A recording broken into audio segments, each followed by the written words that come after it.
Isang patay habang nasa 30 naman ang sugatan matapos makaranas ng matinding turbulence ang isa sa mga Airbus ng Singapore Airlines na patungo sa ng Singapore. Narito si Alvin Pelobelio para sa detalye ng balita.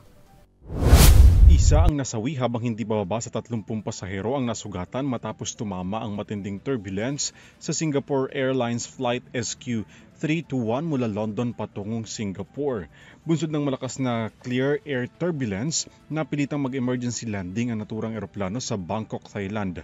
Nagpaabot na ng pakikiramay ang pamuno ng Singapore Airlines sa kaanak ng 73 taong gulang na Briton na nasawi dahil sa insidente. Our priority is to render all possible assistance to our passengers and crew members.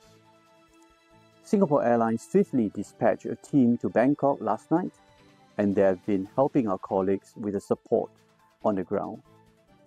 A relief flight with 143 of the SQ321 passengers and crew members who were able to travel landed in Singapore this morning at 5:05 a.m. May lulang 200 na pasahero ang nasabing eroplano habang 18 ang crew members nito. Kinumpirma naman ng Department of Migrant Workers na 5 Pilipino ang kabilang sa pasahero ng Singaporean Airlines. Base naman sa impormasyon ng Philippine Embassy sa Bangkok, ipinarating nito sa Department of Foreign Affairs na nanatili sa hospital ang 5 Pilipinong lula ng eroplano patungong Singapore. Patuloy naman ang kooperasyon ng Embahada ng Pilipinas sa Bangkok sa kalagayan ng mga Pilipinong pasahero ng nasabing eroplano. Para sa EuroTV News, Alvin Pelobelio sumasaludo sa bawat Pilipino.